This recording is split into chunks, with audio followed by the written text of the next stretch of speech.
Walk into any grocery store right now. The shelves are full. Pallets stacked in the back. 15 types of cereal. 40 brands of pasta. You can browse, compare prices, debate salsa brands. It feels permanent. It feels secure. Here's what you're not seeing. The average American retail chain operates on a 72-hour inventory buffer. 3 days.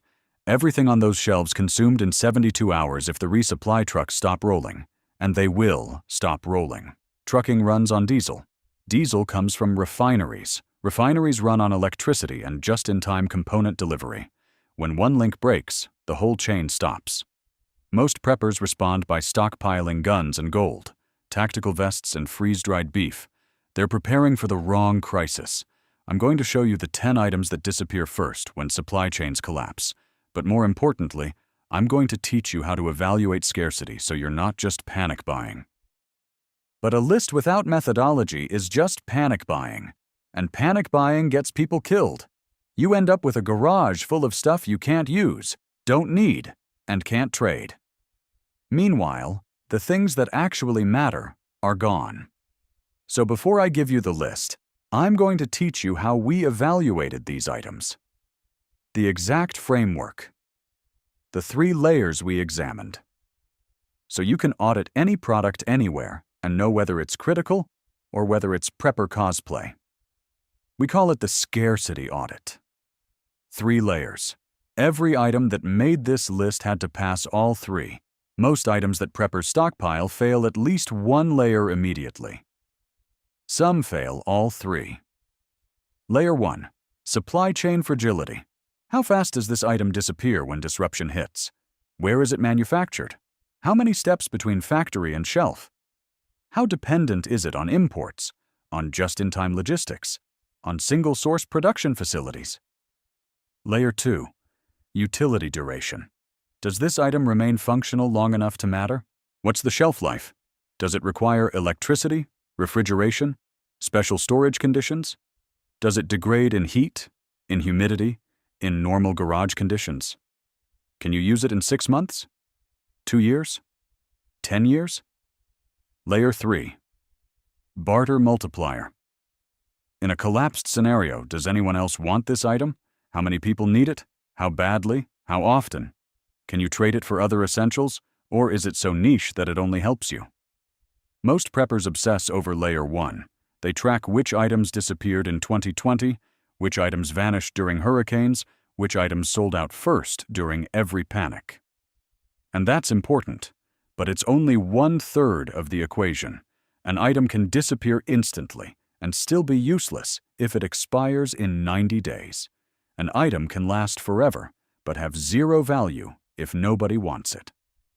An item can be desperately needed, but worthless if it's still on shelves because supply chains held. The items on this list pass all 3 layers. They disappear fast. They last long. They trade universally. We grade them A+ through B. No item gets a perfect score because no item is perfect. Every choice has a catch. But these 10 are dramatically better than 95% of what's sitting in prepper pantries right now. Let's start with Layer 1, supply chain fragility. The disappearance speed. Here's a statistic that should make you nervous. Over 80% of active pharmaceutical ingredients used in American medications are manufactured in just 2 countries, China and India. That's it. 2 countries, halfway around the world, producing the chemical precursors for nearly everything in your medicine cabinet. When container ships stop unloading, when ports close, when factories shut down, the pharmacy shelves empty fast, not in weeks, in days. This is what we mean by single point of failure supply chains. 1 factory, 1 port, 1 shipping route. Break any link and the whole system stops. The items with the longest supply chains, the most complex manufacturing, the highest import dependency vanish first. Compare that to locally produced goods. Items manufactured regionally, distributed through multiple channels, produced by multiple competing suppliers. These items stay available longer because the supply web has redundancy. No single failure point. Just-in-time inventory makes this worse. Retailers don't warehouse products anymore. They stock exactly what predictive algorithms say they'll sell in the next 48 to 72 hours. Anything more costs money. Storage space costs money, so the system runs lean. When demand spikes, when panic buying starts, there's no buffer stock in the back room. What you see on the shelf is all that exists locally. And when that's gone, the next resupply truck is days away, assuming it comes at all. The 2020 lockdowns gave us perfect data. Toilet paper vanished in 48 hours, not because of actual scarcity. Global production never stopped. It vanished because of psychology plus just-in-time stocking. Everyone wanted extra. Stores only had 3 days of supply. The math was brutal. Hand sanitizer gone. Cleaning supplies gone. Certain medications gone. Meanwhile, items with distributed production and deeper inventory buffers stayed available. Canned goods took longer to disappear because warehouses actually stock them in volume. So when we evaluate an item for Layer 1, we're calculating disappearance speed. How fast does this vanish when the system breaks? We look at manufacturing concentration. We look at import dependency. We look at retail stocking patterns. Items that score high on fragility disappear in the first wave, usually within 72 hours of the triggering event. Items that score low might stay available for weeks. But here's the thing. Disappearing fast doesn't automatically make something critical. Speed of scarcity is only useful if the item remains functional long enough to matter. Layer 2. Utility duration. The average prepper spends over $3,000 on supplies that expire or degrade within 18 months. Freeze-dried meals that lose nutritional value in heat. Batteries that leak in storage. Medications that lose potency. Fuel that gums up engines. They buy insurance that self-destructs before they need it. Utility. Duration measures how long an item remains functional after you acquire it, not just shelf life. Functional lifespan. Does it work in 6 months when you stored it incorrectly? Does it work in 2 years when the power grid failed? Does it work in 5 years when you finally need it? Most stockpiled items have hidden expiration clocks. Batteries are the perfect example. Alkaline batteries lose about 2% charge per year in ideal storage conditions. Room temperature, low humidity, sealed packaging. But nobody stores batteries in ideal conditions. They're in the garage, where it hits 95 degrees Fahrenheit in summer. That heat accelerates degradation. Your 10-year battery supply might be dead in 3 years. Medications are worse. Pharmaceutical companies print expiration dates based on ideal storage. 68 to 77 degrees Fahrenheit. Controlled humidity. Darkness. The pill bottle in your medicine cabinet experiences temperature swings, moisture, light exposure. Potency degrades faster than the label suggests. Some medications lose 10% effectiveness per year above 75 degrees Fahrenheit. Then there's maintenance burden. Generators need fuel. Fuel needs stabilizer. Stabilizer has its own shelf life. The whole system degrades in parallel. You think you have backup power. What you actually have is an expensive paperweight that won't start when you need it. Compare that to items with genuine longevity. Salt never expires. Honey crystallizes but remains edible for decades. Quality hand tools last generations. These items have utility duration measured in years or decades, not months. Storage sensitivity matters too. Items that require refrigeration fail immediately when the power goes out. Items that require specific temperature ranges fail in most residential storage. Items that degrade in humidity fail in half the country. The items that score high on Layer 2 remain functional across wide temperature ranges, don't require power, don't require special storage, and have shelf lives measured in years minimum. MRES get marketed as long-term food storage. The military rates them at 5 years under ideal conditions. But ideal means 60 degrees Fahrenheit constant temperature. Store them in a garage in Texas or Arizona, and you're looking at 18 months before serious degradation. An item with perfect utility but a 90-day shelf life fails the Fortress test. You can't stockpile something that expires before the crisis even starts, but even an item that lasts forever is worthless in isolation. Layer 3. The barter multiplier. Your stockpile is only valuable if your neighbors need what you have. This is the layer most preppers ignore completely. They stockpile for themselves, specialized equipment, niche tools, tactical gear that only helps them. Then the crisis hits, and they realize they're isolated. No one wants to trade. No one needs what they're offering. They die rich in useless assets. Every historical collapse tells the same story. Post-Soviet Russia, Venezuela, Zimbabwe, Argentina. The items that became currency weren't the items people hoarded. They were the items everyone needed and nobody could get. In 1990s Russia, cigarettes and alcohol became more valuable than rubles, not because they were scarce, because they were universally wanted. Cigarettes served triple duty. Smoke them, trade them, use them as social lubricant in negotiations. One item, 3 utilities. During the siege of Sarajevo, coffee traded for absurd premiums, not because it was essential for survival, because it was a comfort item with universal demand. People who had food would trade food for coffee. The psychological value exceeded the caloric value. Antibiotics in Venezuela currently trade at black market prices over $500 per course. The actual production cost is under $5. The markup isn't greed. It's scarcity plus desperate universal need. Parents will trade anything to save a child's life. This is the barter multiplier. How many people want this item? How badly do they want it? How often do they need it? Items that reduce suffering have infinite relative value. Items that provide comfort during hardship have high value. Items that only help specialists have almost no value. The hierarchy of needs in post-crisis economies is predictable. Immediate needs first. Water purification. Medical supplies. Calories. Then comfort items. Coffee, tobacco, soap, alcohol. Then everything else. You can have the best ham radio equipment in the county. But if your neighbor's kid has an infected wound and you don't have antibiotics, your radio won't save you. It might save him, but it won't create the social bond you need for long-term survival. The items that score high on Layer 3 have universal demand. Everyone needs them or wants them. The need is frequent, not one time. And the item facilitates trade and relationship building. Gold fails this test completely. Gold has value in functioning economies with established markets.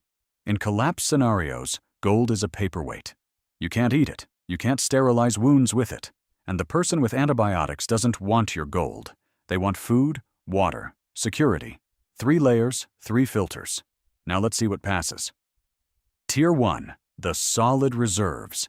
Items 10 through 7 pass the test with good marks but aren't perfect. They have catches. They have limitations. But they're dramatically better than the tactical vests and gold coins sitting in most prepper basements. Number 10. Water filtration systems. Portable filters, replacement cartridges, purification tablets. Utility is obvious. You can survive 3 weeks without food. You'll die in 3 days without water. Municipal water treatment plants require electricity. When the grid fails, tap water stops being safe. You need filtration. Supply chain is vulnerable. Most quality filters are manufactured overseas. Replacement cartridges have complex supply chains. During the 2020 panic, ceramic filters sold out within days. The catch: filters have finite lifespan. A Sawyer Mini is rated for 100,000 gallons. Sounds like a lot. It's not. A family of 4 uses about 400 gallons per day for drinking, cooking, and basic hygiene. That's 250 days. Less than a year. Replacement cartridges become the real stockpile item. Grade B+, number 9. Disposable lighters in bulk. Fire is survival. Cooking, heating, water purification, light. Without matches or lighters, most people can't reliably start fires. Friction methods look easy on YouTube. In practice, they're hard, time-consuming, and fail in wet conditions. BIC lighters are manufactured primarily in France and Mexico. Not maximally fragile, but supply chains do cross oceans. A quality lighter provides roughly 3,000 lights. Store them sealed, and they last 10+ years. The catch: finite ignitions. Once it's empty, it's garbage. Ferrocerium rods last longer, but require more skill. The barter value is extreme, though. In post-Soviet states, lighters traded well above their material cost. Grade A-. Number 8. Manual kitchen tools. Can openers, knives, sharpening stones. Utility outlasts the user. A quality chef's knife lasts generations. A manual can opener never needs batteries. These items remain functional for decades, with minimal maintenance. Supply chain is not particularly fragile. Most hand tools stayed available during 2020. Manufacturing is distributed globally. The catch: low barter multiplier. Everyone already has knives and can openers. Once the crisis starts, demand drops to near zero. These items help you but don't help you trade. Grade B. Number 7. Shelf-stable protein, canned tuna, canned chicken, sardines. Caloric density is high. Protein prevents muscle wasting during food scarcity. Canned fish has 3 to 5 year shelf life in normal storage conditions. Supply chains are moderately fragile. Most canned seafood is imported. Tuna comes from Thailand and Ecuador. Supply disruptions hit this category hard. The catch: heavy, bulky. Limited variety means diet fatigue. But in a grid-down scenario, nobody cares about taste. Calories are currency. Grade B+. Solid choices. But before we continue, let's address the most expensive mistake preppers make: the gold delusion. Let me be clear. Gold is not a survival strategy. Gold is a hedge against inflation in functioning economies. In collapse scenarios, gold is a paperweight. Weimar, Germany. Hyperinflation destroyed the currency. People assume gold saved fortunes. It didn't. Food saved lives. Farmers with potatoes survived. Bankers with gold bars starved. Because the farmer didn't want gold. He wanted tools, labor, other food. Gold has no utility. You can't eat it. You can't sterilize wounds with it.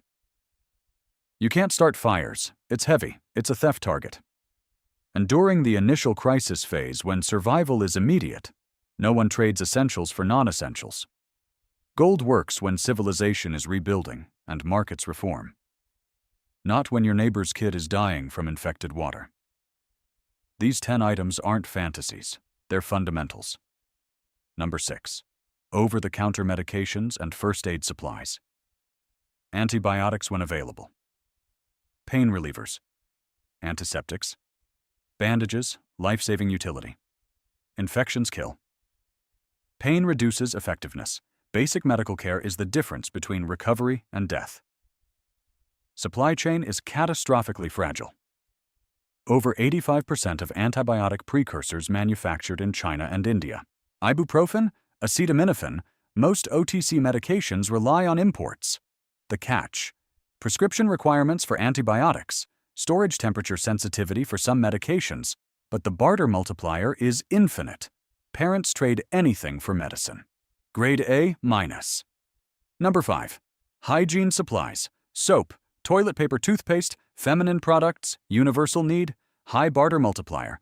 These items disappear early because everyone needs them and psychological comfort matters. Most components manufactured overseas. Complex supply chains make them vulnerable to disruption. The catch: bulky storage. Toilet paper takes up enormous space relative to value. But the 2020 data proves demand is extreme when scarcity hits. Grade A-. Number 4. Multivitamins and mineral supplements. Prevents micronutrient deficiency over months. When diet variety collapses, vitamins prevent scurvy, beriberi, other deficiency diseases. Shelf life is 2 to 5 years. Manufacturing concentrated in a few facilities. Supply chains are moderately fragile. The catch: not immediate crisis utility. You won't die in the first week without vitamins, but over months, deficiency becomes debilitating. Grade A-. Good. Better. Now the top 3. Tier 3. the core stockpile. These 3 items pass every layer with near-perfect scores. Number 3. Salt. Infinite shelf life, universal utility, food preservation, electrolyte replacement, wound cleaning, tanning leather. Human bodies need sodium. Without it, you die from hyponatremia within days in hot climates. Salt production is often local or regional, but most table salt is industrially processed and imported. When supply chains break, refined salt disappears fast. Demand is universal and constant. The catch: heavy if stockpiling in bulk. 50-pound bags take space. But the barter multiplier is extreme. Salt preserved civilizations before refrigeration. It will again. Grade A, number 2. Antibiotics and prescription medications with long shelf life. Life or death utility. Bacterial infections that would have been minor in normal times become fatal without antibiotics. Chronic conditions managed by medication become crises when supply stops. Supply chain is catastrophically fragile. 87% of antibiotics sourced from China and India. Single point of failure manufacturing. When ports close or factories shut down, this category disappears within days. Barter value is infinite. A parent with a sick child trades everything. Insulin, blood pressure medication, antibiotics become more valuable than gold because they save lives immediately.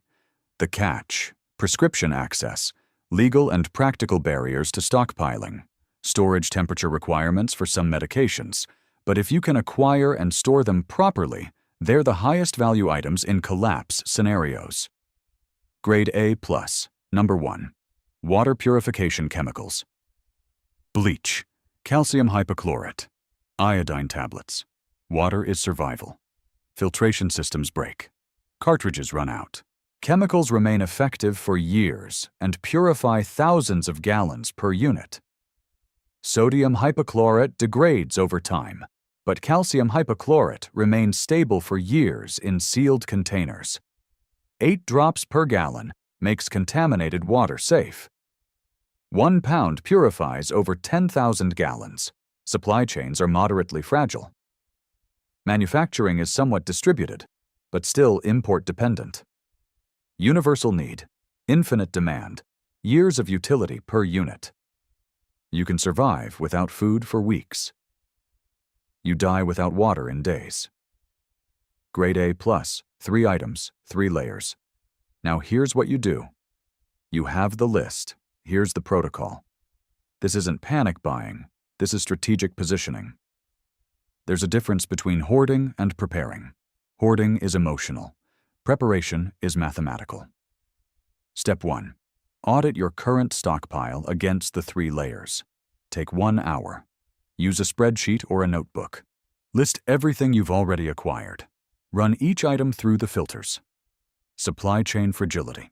Utility duration. Barter multiplier. Most of what you own will fail at least 1 layer. Step 2. Prioritize the gaps. Acquire top-tier items first, not comfort items. Water purification before coffee. Antibiotics before freeze-dried beef. Salt before tactical gear.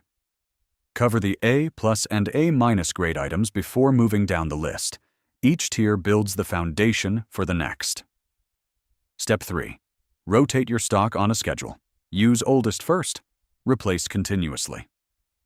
Avoid expiration waste. Stockpiling isn't buying once and forgetting. It's maintaining a rolling inventory. The food you eat today gets replaced tomorrow. The medications you use this year get replaced next year. Nothing sits until it expires. Step 4. Build barter surplus. Once your personal needs are covered for 6 months, start stockpiling high multiplier items for trade. Extra antibiotics, extra salt, extra purification chemicals. These become your post-collapse currency. The difference between surviving alone and surviving in a community. The collapse won't announce itself. It'll be a cascade. Supply chain disruption becomes shortage, becomes panic, becomes violence. By the time most people realize what's happening, the shelves are already empty. The window closes fast. The people who survive are the people who positioned themselves before the crisis. Not during, before. 10 items. 3 layers. 1 strategy.